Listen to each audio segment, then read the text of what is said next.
आज हम लोग आवर्त सारणी के बारे में पढ़ने वाले हैं। पीरियोडिक टेबल जिसे कहते हैं, it is a table of elements in which the elements with similar properties are placed together. यह तत्वों की एक तालिका है जिसमें समान गुणों वाले तत्वों को एक साथ रखा जाता है। जैसे फ्लोरीन, क्लोरीन, ब्रोमीन और आयोडीन चारों की गुणों में समानता प्रदर्शित करते हैं, इसलिए उनको साथ में रखा गया है। Lithium, sodium, potassium, rubidium, caesium ये आपस में गुणों में समानता प्रदर्शित करते हैं, इसलिए इनको साथ में रखा गया है। Beryllium, magnesium, calcium, strontium, barium, radium ये आपस में, मतलब जो तत्व गुणों में समानता प्रदर्शित करते हैं उनको एक साथ रखा गया और जो असमान तत्व है उन्हें एक साथ रखा गया। उसके बाद डोबे-राइनर का सबसे पहले जो आवर्त सारणी आई वो डोबे-राइनर द्वारा आई और डोबे-राइनर का त्रिक नियम आया। क्या है डोबे-राइनर का त्रिक नियम? और डोबे-राइनर का जो त्रिक नियम था उसमें डोबे-राइनर ने 3-3 तत्वों को जमा कर रखा। कितने कितने तत्वों को? 3-3 तत्वों को जमा कर रखा और कहा यदि पहले और तीसरे तत्व का परमाणु भार पता है तो बीच वाले तत्व का परमाणु भार प्राप्त किया जा सकता है। जैसे पूछा गया कैसे, इन्होंने बताया कि हमको पता है कि लिथियम का परमाणु भार 7 है, हमें पता है पोटेशियम का परमाणु भार 39 है, तो आप 7 और 39 को आपस में जोड़ दो और उसका आधा कर दो, तो 39 और 7 46/2, तो 2 तिहाई 2 दूनी 4, 2 तिहाई 6, मतलब बीच वाले का परमाणु भार क्या होगा? 23 होगा। मतलब 3-3 तत्वों को जमा कर लिखा, 3 ग्रुप्स बनाए एलिमेंट्स के, इसलिए इसको ट्राइड्स कहते हैं, त्रिक कहते हैं। त्रिक मतलब 3-3 तत्वों को जमा कर रखा और कहा कि यदि पहले और तीसरे तत्व का परमाणु भार पता है तो बीच वाले तत्व का परमाणु भार प्राप्त हो जाएगा यदि पहले और तीसरे तत्व के परमाणु भार का योग करके आधा कर दिया। ठीक है, इसमें उनके जो एग्जाम्पल आए उसमें बहुत सारी चीजें आई, chlorine, bromine, iodine, lithium, sodium, potassium, ऐसे कैल्शियम, स्ट्रेंशियम और बेरियम, ऐसे इन्होंने ग्रुप बनाया। कैल्शियम का, स्ट्रेंशियम का, बेरियम का। बोले यदि पहले और तीसरे तत्व का परमाणु भार पता है तो बीच वाले तत्व का परमाणु भार याद किया जा सकता है। इन्होंने बताया यदि क्लोरीन और आयोडीन का पता है परमाणु भार तो उनको जोड़कर आधा कर देंगे तो ब्रोमीन का भी परमाणु भार निकल आएगा। लेकिन कई जगह गलतियां हो गई, बीच वाले तत्व के बराबर प्राप्त नहीं हुआ, तो फिर इनके जो है केवल ऐतिहासिक महत्व प्राप्त करके रह गया। और फिर अगले साइंटिस्ट आए जिन्होंने इस पर अपने विचार प्रकट किए, उनको अब देखते। अब जो अगले साइंटिस्ट आए उनका नाम था न्यूलैंड और इन्होंने अष्टक नियम दिया। बोले कि जिस तरह संगीत में 7 स्वर होते हैं, 7 स्वरों के बाद जो 8वां स्वर होता है वो पहले स्वर की पुनरावृत्ति होती है। 7 स्वरों के बाद जो 8वां स्वर है वो पहले स्वर की पुनरावृत्ति होती है। उसी तरह 7 तत्वों के बाद जो 8वां तत्व है वो गुणों में समानता प्रदर्शित करता है। सा, रे, गा, मा, पा, धी, नी, सा। 8वां शब्द फिर से सा आ गया ना, पहले शब्द की पुनरावृत्ति हो गई कि नहीं हो गई? फिर सारेगामा पाधनिसा, सारेगामा पाधनिसा। 8वां स्वर फिर पहले स्वर की पुनरावृत्ति होती है। तो lithium, beryllium, boron, carbon, nitrogen, oxygen, fluorine, उसके बाद नियॉन आएगा, लेकिन उस समय शून्य समूह की खोज नहीं हुई थी, तो 8वां तत्व फिर क्या जाएगा नियॉन के बाद? सोडियम। तो देखिए पहले तत्व से जो 8वां तत्व है वो गुणों में क्या कर रहा है? दोनों ही धातु हैं, 1 2 3 4 5 6 7 8, 8वां तत्व हल्की धातु है दोनों। इसके बाद बेरिलियम के बाद जो 8वां तत्व मैग्नीशियम आया वो बेरिलियम से गुणों में समानता प्रदर्शित करा था। जो बोरान के बाद एल्युमिनियम आया वो बोरान से गुणों में समानता प्रदर्शित करा था। कार्बन का सिलिकॉन के साथ, नाइट्रोजन का फास्फोरस के साथ, ऑक्सीजन का सल्फर के साथ, फ्लोरीन का क्लोरीन के साथ, उसी तरीके से यहाँ पे पोटेशियम और यहाँ पर कैल्शियम। लेकिन 20 तक ही ये लागू हो पाया क्योंकि यहाँ पे स्कैंडियम जो 21 था वो डी ब्लॉक का तत्व था, वो गुणों में बोरान और एल्युमिनियम से समानता प्रदर्शित, मतलब पहले तत्व के बाद जो 8वां तत्व था वो गुणों में समानता प्रदर्शित नहीं करता था। यहाँ पे कर रहा है, देखिए बेरिलियम से 1 2 3 4 5 6 7, 8वां तत्व मैग्नीशियम है ना, गुणों में समान है। लेकिन एल्युमिनियम के बाद 8वां तत्व जो स्कैंडियम और एल्युमिनियम से गुणों में पूरी तरीके से समान नहीं है, मतलब 20 के बाद यह नियम लागू नहीं हुआ। इसलिए न्यूलैंड का अष्टक नियम भी ऐतिहासिक महत्व प्राप्त करके रह गया। उसके बाद अगले साइंटिस्ट है, तो डोबे-राइनर का त्रिक नियम आया और न्यूलैंड का अष्टक नियम आया। तो डोबे-राइनर के त्रिक में डोबे-राइनर ने 3-3 तत्वों को क्या किया था? जमा कर रखा था और कहा था यदि पहले तत्व और तीसरे तत्व का परमाणु भार पता हो दोनों का योग करके आधा कर दो तो बीच वाले तत्व का परमाणु भार प्राप्त हो जाता है। उसके बाद न्यूलैंड आए, बोले कि जिस तरह संगीत में 7 स्वर होते हैं, 7 स्वरों के बाद 8वां स्वर, पहले स्वर की पुनरावृत्ति होती है, ठीक है, उसी तरीके से आवर्त सारणी में 8वां जो तत्व होता है वो पहले तत्व से गुणों में समानता प्रदर्शित करता है।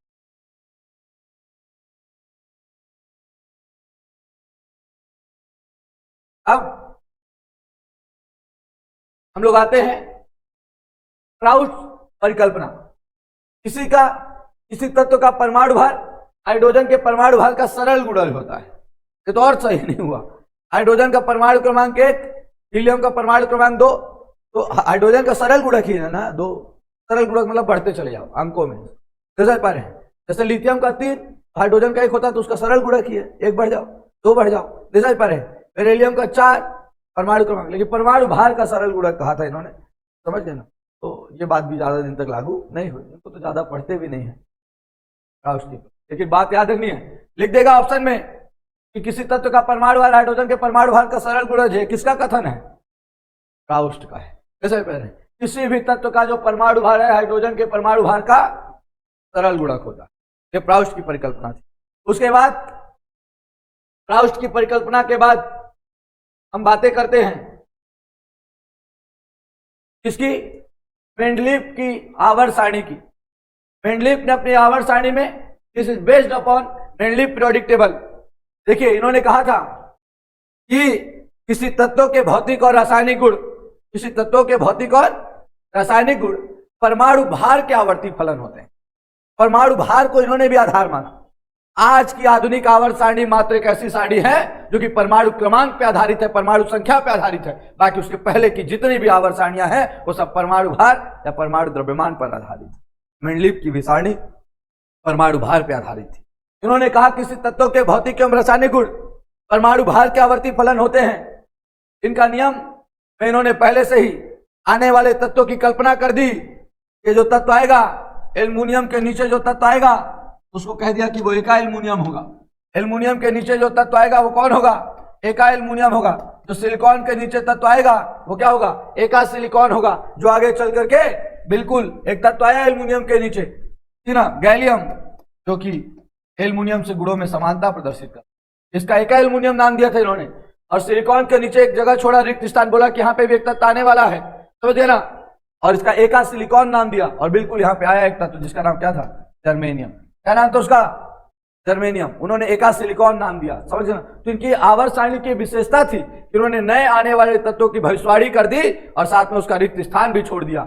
इसके ही गुणों में समानता है, क्योंकि वो स्टडी कर रहे थे तो देख रहे थे कि मैं उत्तर के करीब ही हूं और मैं नहीं अभी ढूंढ पाया, अब कोई जरूर आएगा जो ढूंढ देगा, नहीं समझ पा रहे हैं। और मिला भी। एल्युमिनियम के नीचे जिसका नाम उन्होंने एका एल्युमिनियम रखा था उसकी जगह एका गैलियम आ गया, और जो सिलिकॉन के नीचे एका सिलिकॉन रखा था उसकी जगह पे जर्मेनियम आया और रिक्त स्थान पे, सही बात है। अब उसके बाद मेंडलीफ की आवर्त सारणी की संरचनात्मक विशेषताएं याद रखिएगा। मेंडलीफ की मूल आवर्त सारणी में 8 ऊर्ध्वाधर स्तंभ है। 8 ऊर्ध्वाधर स्तंभ। ऊर्ध्वाधर मतलब ऊपर से नीचे, ऊपर से नीचे ऊर्ध्वाधर स्तंभ। 8 ऊर्ध्वाधर स्तंभ, ऐसे 8 ऊर्ध्वाधर मेंडलीफ की आवर्त 8 ऊर्ध्वाधर। उसके बाद 8 ऊर्ध्वाधर स्तंभ में से पहले को लेकर के 7वें तक तो 2-2 उप वर्गों में बांट दिया। ए और बी सभी को कितने भागों में बांट दिया? 2-2 भागों में बांट दिया। आ रहा समझ में? आए? पहले से लेकर 7वें तक को 2-2 उपवर्ग में बांट दिया, लेकिन जो 8वां था उसमें 3-3 तत्वों को जगह दिया। कितने तत्वों को? 3-3 तत्वों को जगह दी। तो मेंडलीफ की जो आवर्त सारणी है इसमें 8 ऊर्ध्वाधर स्तंभ है, जिसमें समूह पहले से 7वां जो होता है, ठीक है, पहले से 7 जो था ऊर्ध्वाधर स्तंभ थे, समझा कि नहीं? उसको 2-2 उपवर्गों में बांटा, ए और बी में बांटा। उस समय शून्य समूह की खोज नहीं थी, बाद में शून्य समूह को जोड़ा गया उत्कृष्ट गैसों को, तब 8 समूह नहीं फिर 9 समूह हो गए, समझा कि नहीं? 7 आवर्त उस समय भी थे। हाँ, जो 8वां आवर्त था उसमें उन्होंने क्या कर दिया? कॉपर, एजी और एयू जो सिक्का धातु थे उनको भी रख दिया। क्षार धातुओं के बीच यहाँ गड़बड़ी कर दी थी उन्होंने। जो पहला समूह लिथियम, सोडियम, पोटेशियम है उन्हीं के बीच में इन तीनों को रख दिया था। किसको? Cu को कॉपर को, Ag मतलब सिल्वर को, Au मतलब गोल्ड को सिक्का धातुएं, इन्हीं से सिक्का बनाया जाता है, कॉइन्स बनाया जाता है, इसलिए इन्हें सिक्का धातुएं कहते हैं। उसके बाद आधुनिक आवर्त सारणी जो है मोसले ने दिया। किसने दिया? मोसले ने दिया आधुनिक आवर्त सारणी। और इन्होंने बोला किसी तत्व के जो भौतिक और रासायनिक गुण होते हैं वो परमाणु क्रमांक के आवर्ती फलन होते हैं, परमाणु भार के आवर्ती फलन नहीं, परमाणु क्रमांक के आवर्ती फलन होते हैं। और फिर इन्होंने मोसले ने कई बातें, किसी धातु द्वारा उत्सर्जित प्राथमिक पृथक एक्रे की आवृत्ति वर्गमूल परमाणु संख्या के समानुपाती है, ये सारी बातें भी अपने को नोट कर लेना है, ठीक है ना। और याद रखिए मेन इनका बात यही था कि इन्होंने परमाणु क्रमांक को आधार माना था। किसको आधार माना था? परमाणु क्रमांक को आधार माना। और ये देखिए लिखा भी है किसी तत्व के भौतिक और रासायनिक गुण आवर्ती फलन है, ठीक है। इसमें 2, 8, 8, 18, 18, 32 के नियमित अंतराल पर पुनः घटित होते हैं। बता देता हूं कैसे। देखिए hydrogen, lithium, sodium, potassium, rubidium, caesium, francium. Hydrogen का परमाणु क्रमांक 1, लिथियम का पता करना है तो 2 जोड़ दीजिए, 3 आएगा। सोडियम का पता करना है तो 3 में 8 जोड़ दीजिए, 11 आएगा। पोटेशियम का पता करना है तो फिर 8 जोड़ दीजिए, 19 आएगा। रुबिडियम का पता करना है तो 18 जोड़ दीजिए, 37 आएगा। सीजियम का पता करना है फिर 18 जोड़ दीजिए, 55 आएगा।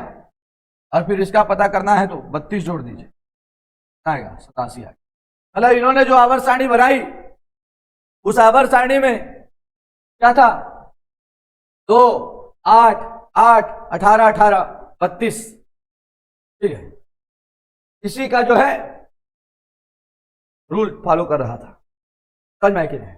यही चीजें एक स्टेप घट जाती है कहां? पी ब्लॉक में। पी ब्लॉक का 18वां समूह helium, neon, argon, krypton, xenon और रेडॉन। यहां पे 2 को हटा दीजिए तो हीलियम का परमाणु क्रमांक 2, यहां 8, 8, 18, 18, 32, वहां 2, 8, 8, 18, 18, 32 था। एक स्टेप नीचे से होता है इसलिए 8, 8, 18, 18, इसका 2 है तो 8 जोड़ दो, 2 में 8 जोड़े 10, 10 में 8 जोड़े 18, 18 में 18 जोड़े 36, 36 में 18 जोड़े 54, 54 में 32 जोड़े 86, 800। इसके नीचे वाले में एक और स्टेप कम कर दो, 8, 18, 18, 32 जुड़ता है। बाकी सब में पी ब्लॉक में, चाहे वो किसी भी ग्रुप का है, जैसे 17 फ्लोरीन, क्लोरीन, ब्रोमीन, आयोडीन हो, चाहे वो ऑक्सीजन, सल्फर, सेल्यूरियम, टेल्यूरियम, पोलोनियम हो, ठीक है ना। चाहे वो nitrogen, phosphorus, arsenic, antimony, bismuth हो, चाहे वो क्या कार्बन, सिलिकॉन, जर्मेनियम, टिन और लेड हो, चाहे वो boron, carbon, nitrogen, boron, aluminium, gallium, indium, thallium. इसमें 8, 8, 18, 18, 8, 18, 18, 32 जोड़ते हैं। कैसे? इसका 9 है ना, 8 जोड़ दो, इसका आ जाएगा। फिर 18 जोड़ दो, फिर जोड़ दो 53, फिर 32 जोड़ दो 85। इसमें ये चलता है एक स्टेप। इधर साइड 18वें समूह में 8, 8, 18, 18, 32, लेकिन 17वें, 16वें, 15वें, 14वें और 13वें में 8, 18, 18, 32। ठीक है, आपको बात समझ में आ रही है? याद रहेगी ये बात? 21 स्टेप से क्या जोड़ना है, लिखना है तो लिख लीजिए। अब इसके बाद अपन बात करते हैं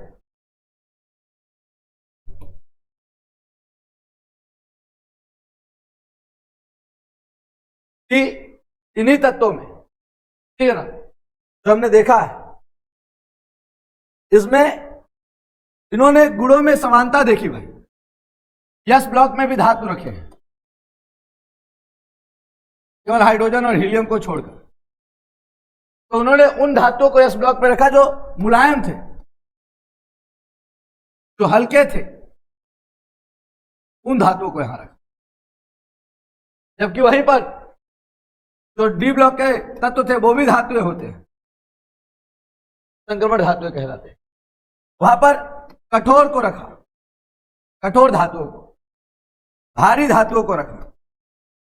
तो बड़ा गजब तरीके से चीजों को जमा कर रखा था। समान गुणों वाले तत्वों को एक साथ रखा और असमान गुणों वाले तत्वों को एक साथ रखा था। यह इनकी आवर्त सारणी की बड़ी खूबसूरती थी। समझ में आया कि नहीं? मेंडलीव पोंडलीव से बहुत बेहतर तरीके से। और वो सब लोग परमाणु, इसके ऊपर जितने भी थे सबने परमाणु भार को आधार बनाया था, लेकिन यही मात्र एक साइंटिस्ट थे जिन्होंने परमाणु क्रमांक को आधार बनाया था। समझ में आया कि नहीं? अब इसके बाद जो यह ब्लॉक था इसे अंतर संक्रमण तत्व कहते हैं। उसमें भी धातुएं ही हैं। जैसे यस ब्लॉक के तत्व भी धातु थे लेकिन हल्के थे, मुलायम थे। टी ब्लॉक के तत्व भी धातु थे, भारी थे, कठोर थे। और बेटा जो यह ब्लॉक के थे और ज्यादा भारी थे, इतने भारी नाभिक थे कि रेडियो सक्रिय का निर्माण करते थे। वो रेडियो सक्रिय तत्व थे। समझ में? अधिकांश अल्फा बीटा गामा किरणें देते थे। समझे ना? रेडियो किरणें तो आप लोगों ने पढ़ा ही होगा, बचपन से पढ़ते आ रहे हैं, 7th 8th 9th 10th से। एक ऐसा पदार्थ जो अल्फा बीटा और गामा किरणें देता है, ठीक है, उन्हें हम रेडियो एक्टिव तत्व कहते हैं। तो आधुनिक आवर्त सारणी पे इन्होंने चर्चाएं की, बताया कि एस ब्लॉक के जो तत्व होते हैं उसमें अंतिम इलेक्ट्रॉन एस उपकोष में प्रवेश करता है। तो पी ब्लॉक के तत्व है उसमें अंतिम इलेक्ट्रॉन, उन्होंने बताया कि डी ब्लॉक का जो तत्व होगा उसमें अंतिम इलेक्ट्रॉन डी उपकोष में, और जो एफ ब्लॉक का तत्व होता है उसमें अंतिम इलेक्ट्रॉन एफ उपकोष में प्रवेश। उसके साथ यहां पर इन्होंने डिसाइड किया कि एस ब्लॉक के जो तत्व हैं उनकी ऑक्सीकरण संख्या +1 या +2 होगी। प्रथम समूह है तो +1 और द्वितीय समूह है तो +2 होगी। डिसाइड किया गया कि पी ब्लॉक में 13वां समूह है तो +1 और +3 होगा। 14वां समूह है तो +2 +3 अरे सब +4 -4 होगा। 15वां समूह है तो +3 +5 -3 होगा। 16वां समूह है, लिखना चाहे इसी चीज को ऐसे लिख सकते हैं, -4 से +2 से होते हुए +4 तक जाता, -3 से होते हुए +3 से +5 तक जाता, ये -2 से होते हुए +2 +4 और +6 प्रदर्शित। 17वां समूह -1 से होते हुए +1 +3 और +7 प्रदर्शित। 18वां समूह शून्य समूह 0 होता है, ऑक्सीडेशन। ये सारी बातें मोस्टली बताई। इलेक्ट्रॉन आधारित संख्या ग्रहण करने की संख्या 13वें समूह में 3 से अधिक नहीं है, 14वें समूह में 4 से अधिक नहीं है, 15वें समूह में 5 से अधिक नहीं है, 16वें समूह में 6 से अधिक नहीं है, 17वें समूह में 7 से अधिक नहीं है, 18वें समूह में 0 है। ठीक है, क्योंकि 18वां समूह ना तो इलेक्ट्रॉन त्यागता है और ना तो इलेक्ट्रॉन ग्रहण करता है, इसका अष्टक पूर्ण होता है, स्थायी विन्यास होता है। अब उसके बाद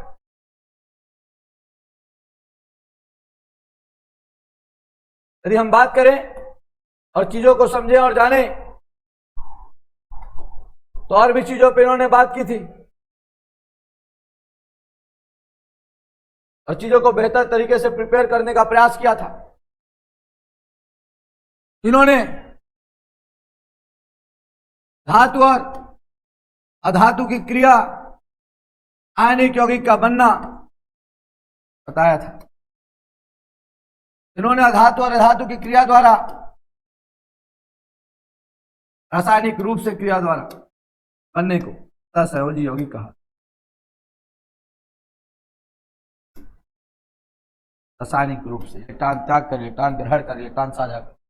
जबकि धातु धातु आपस में नहीं जुड़ते, लेकिन जुड़ते हैं जो वो भौतिक रूप से जुड़ते हैं, रासायनिक रूप से नहीं जुड़ते। पहले इनको पिघला देते हैं, लोहे को, सोने को, फिर आपस में मिलाते हैं, समझ गए ना, और मिश्र धातु का निर्माण करते हैं डी ब्लॉक के। तो इस बात पे भी ये कैसे याद रखेंगे कि boron, carbon, nitrogen, phosphorus, oxygen, sulphur, tellurium, chlorine, chlorine, bromine, iodine, ये सब अधातु है। Helium, neon, argon, krypton, xenon, radon, कैसे तत्व? अधातु तत्व। कैसे तत्व है? एल्युमिनियम, गैलियम, इंडियम, थैलियम, ये तीनों धातु है, चारों धातु है। क्या है? जबकि सिलिकॉन उपधातु है। सिलिकॉन क्या है? जर्मेनियम उपधातु है। टिन और लेड धातु है। ये अधातु थे पूरे इस लाइन के ऊपर वाले। और silicon, germanium, arsenic, antimony, tellurium, polonium, astatine, ये उपधातु है। क्या है? उपधातु, मेटालॉइड्स। इसमें धातु अधातु दोनों के गुण पाए जाते हैं। और इसके नीचे जो बच गया बिस्मथ, वो धातु है। सारी चीजें नोट डाउन करनी है ना, काल करके अपन इसके बेहतर चीजों को लिखे हुए हैं, इसके महत्वपूर्ण पॉइंट है और उन्हीं पे चर्चा हो रही है। ये नहीं कि सारे पॉइंट पे अपन बात करें। धातु क्या है, धातु क्या है, उपधातु क्या है।